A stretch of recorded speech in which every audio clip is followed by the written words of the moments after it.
আসসালামু আলাইকুম। সবাই কেমন আছেন? আশা করছি ভালো আছেন। আলহামদুলিল্লাহ আমিও ভালো আছি। আজকে আমি আম দিয়ে একটি রেসিপি নিয়ে চলে আসলাম। আমি আমগুলোকে সুন্দর করে কেটে নিয়েছি, এখন ব্লেন্ড করব। তবে আজকে আমি যা তৈরি করব তা হচ্ছে ম্যাঙ্গো মিল্ক পুডিং। এই যে আমটাকে আমি ব্লেন্ড করে নিয়েছি ব্লেন্ডারে।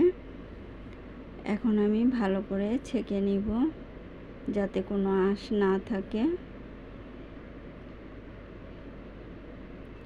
যেহেতু পুডিং বানাবো, আঁশ থাকলে দেখতে সুন্দর হবে না, তাই আঁশ অবশ্যই আপনারা ছেঁকে নেবেন ভালো করে। আমি এই যে ছেঁকে নিলাম।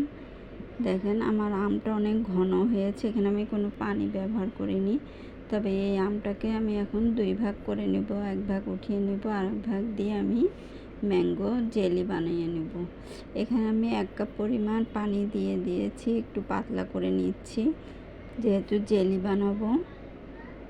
এখন আমি এখানে পরিমাণ মতন চিনি দিয়েছি। আপনারা অবশ্যই যে পরিমাণে বানাবেন সে পরিমাণ করে চিনিটা দিবেন, কম বেশি হতেই পারে। আমি অনুমান করলেও আপনাদের ঠিক হবে না, তাই এখানে আমি আগার আগার পাউডার 1 চা চামচ দিয়েছি আর চিনি দিয়েছি। দিয়ে ভালো করে আগার আগার পাউডার আর চিনিটা ম্যাঙ্গোর সাথে ভালো করে মিশিয়ে নিব। অবশ্যই ভালো করে মিশিয়ে নিব। মেশানো হলে পরে আমি চুলা অন করে দেব। এই যে আমার ভালো করে মেশানো হয়ে গেছে, আমি এখন চুলাটাকে অন করে দিয়েছি। এখন চুলাটাকে অন করেও আমি এখানে ভালো করে নেড়ে নিতে হবে আর নাড়তে থাকতে হবে যাতে এটা জমে না যায়। যতক্ষণ না বলক আসে ততক্ষণ আমি এটাকে নাড়তে থাকবো। এই যে আমার বলক হয়ে এসেছে, আমি তারপরও আরও কিছুক্ষণ এটাকে রান্না করে নিব। ওই জন্য নাড়তে থাকবো যাতে তলা লেগে না যায়। এখন আমি নাড়তে থাকবো।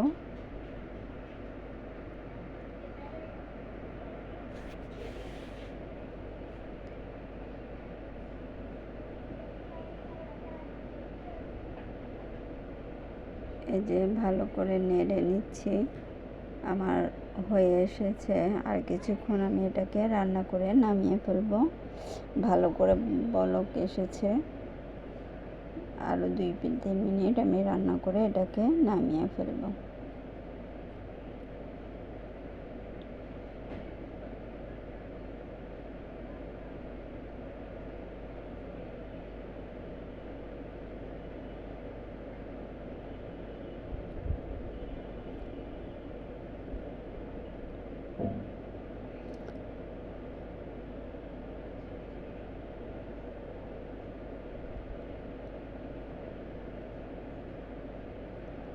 এটা আমার হয়ে গেছে, এটা তৈরি হয়ে গিয়েছে। এখন আমি যে পাত্রে জেলিটা তৈরি করব সে পাত্রটা আগেই তৈরি করে রেখেছিলাম। এখন সেটাতে গরম গরম অবস্থায় এটা আমি ঢেলে দিব। অবশ্যই আপনারা যে পাত্রে জেলিটা সেট করবেন সে পাত্রটা আগেই তৈরি করে রাখবেন। আমি এখন এটা ঠান্ডা করে ফ্রিজে রেখে দিব 1 ঘন্টার জন্য। এই যে আমার ঠান্ডা করে নিয়েছি, 1 ঘন্টা পরে আমি এটাকে নামিয়ে এখন জেলি কেটে নিব। এখানে আমি ছোট ছোট করে 4 কোনা করে কেটে নিয়েছি। আপনারা আপনাদের পছন্দ মতন কেটে নেবেন। দেখতে পাচ্ছেন আমার জেলিটা হয়ে গিয়েছে। এখন আমি সুন্দর করে এটা কেটে নিচ্ছি। তবে এটা একটু সময় নিয়ে করতে হবে, জেলিটাকে আমার সেট করে তবেই আমার পুডিংটা বানাতে হবে। এই যে জেলি আমার দেখেন কত সুন্দর আর নরম তুলতুলে হয়েছে। আমার জেলিটা তৈরি হয়ে গিয়েছে। এখন আমি যে পাত্রে পুডিংটা সেট করব সে পাত্রে এই জেলিগুলার টুকরো দিয়ে আমি তৈরি করে নিচ্ছি। আপনারা আপনাদের পছন্দ মতন করে তৈরি করে নেবেন। এই যে আমি কেটে এখন জেলিগুলোকে সেট করে নিচ্ছি।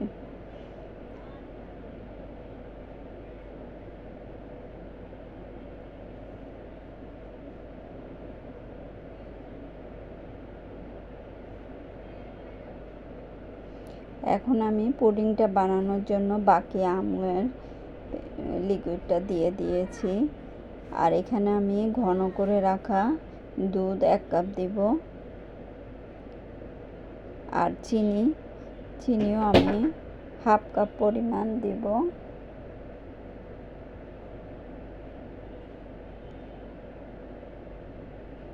আর এখানে আমি ঘন করে রাখা বললাম যে দুধ 1 কাপ, এটাও আমি দিয়ে দিয়েছি। আর চিনিটাকে আমি ভালো করে মিশিয়ে নিব। আর এখানে ম্যাঙ্গো এসেন্স আমি 1/2 চা চামচ দিয়ে নিয়েছি।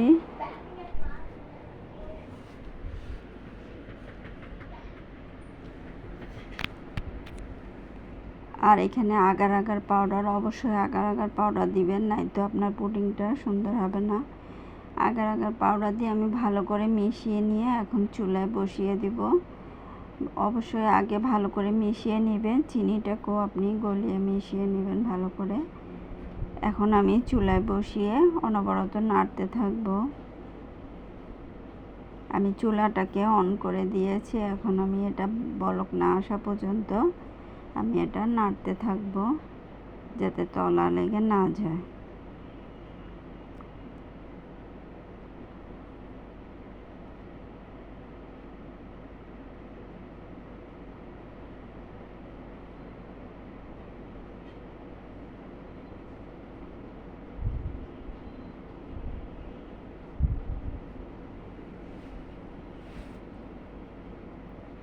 যে আমার এটা বলক এসে গেছে, আমি আরও কিছুক্ষণ এটাকে নেড়ে চেড়ে রান্না করে নিব।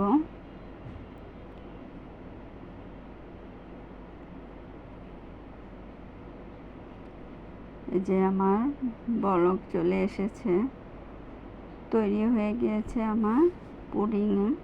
এখন আমি যে পাত্রে সেট করে রেখেছিলাম জেলিগুলা, সেটার মধ্যে গরম অবস্থায় আমি পুডিংটা দিয়ে দিব। আর যে বাকি অংশ পুডিং ছিল সেটাও আমি উপর দিয়ে ভালো করে দিয়ে মিশিয়ে নিব।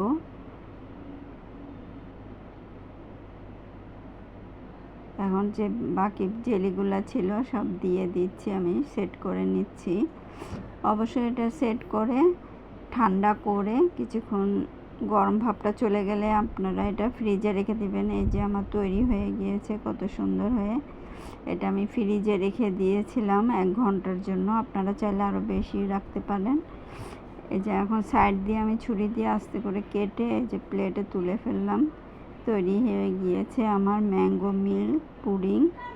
কেমন হয়েছে সবাই বলবেন। যদি ভালো লেগে থাকে অবশ্যই রেসিপি বানিয়ে খেয়ে দেখবেন। খেতে যেমন মজা, আর এটা পুষ্টিকর খাবার, বাচ্চাদের জন্য অনেক ভালো। বাচ্চারা এই সিজনে যারা আম খেতে চায় না, ঝামেলা মনে করে, তাদেরকে এইভাবে তৈরি করে দিবেন, তাহলে পছন্দ করে খেয়ে নিবে। আবার বাসায় মেহমান অতিথি আসলেও বানিয়ে রেখে দিবেন, ফ্রিজে পরিবেশন করতে পারবেন। যদি ভিডিওটি ভালো লাগে লাইক কমেন্ট শেয়ার করবেন।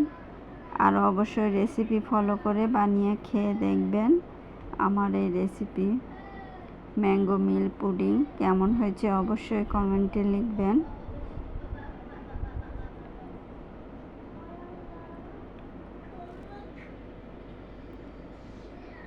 দেখতে অনেকটা সুন্দর হয়েছে জেলিগুলা দেওয়াতে।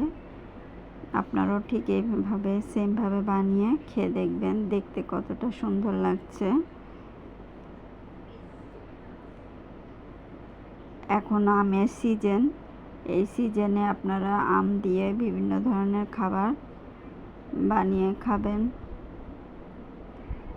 সবাই ভালো থাকবেন, সুস্থ থাকবেন। ভিডিওটি ভালো লাগলে লাইক কমেন্ট শেয়ার করবেন। সবাই ভালো থাকেন। আল্লাহ হাফেজ।